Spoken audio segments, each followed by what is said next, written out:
নমস্কার, দ্রুতগতির খবরের আপডেট নিয়ে শুরু করছি ঈশান বাংলা মিডডে এক্সপ্রেস, রাজ্যের গত ২৪ ঘন্টার সবচেয়ে গুরুত্বপূর্ণ খবর। বাংলাদেশ থেকে রহস্যময় বেলুন কাছাড়ে ছবি ও বার্তা নিয়ে চলছে তদন্ত। কাছাড় জেলার মাসিমপুরে একটি রহস্যময় বড় বেলুন বাংলাদেশ দিক থেকে এসে পড়েছে।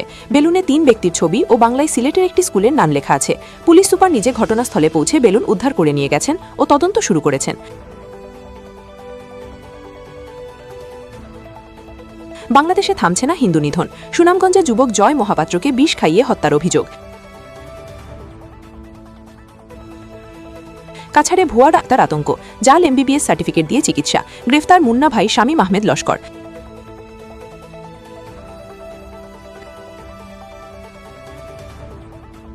প্রাণনাশের হুমকির পর নিখোঁজ অটোচালক, আতঙ্কে পরিবার, পুলিশের দ্বারস্থ মা।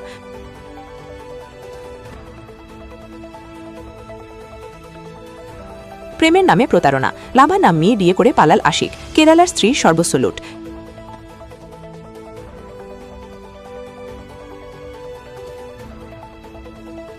শান্তির পথে ব্যতিক্রমী উদ্যোগ, অশান্তে জিরিবামে সম্প্রীতির বার্তা ছড়াতে অভিনব পদক্ষেপ নিল অসাম রাইফেলস।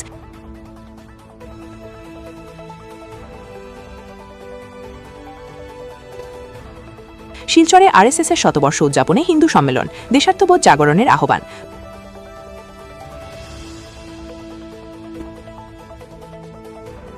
পানীয় জল প্রকল্পে তালা ঝুলিয়ে বিক্ষোভ মহিলাদের। দক্ষিণ নরসিংপুরে ১ বছর ধরে তীব্র জল সংকট, বিধায়কের ভূমিকা ঘিরে প্রশ্ন।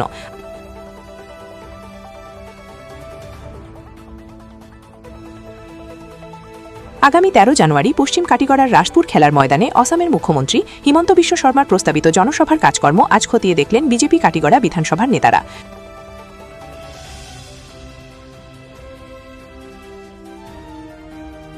জনপ্রতিনিধি হয়েও সরকারি হাসপাতালে কর্মরত, বিনামূল্যে টাইলুসুজে কাতা আদায়ের অভিযোগে তোলপাড় হাইলাকান্দি।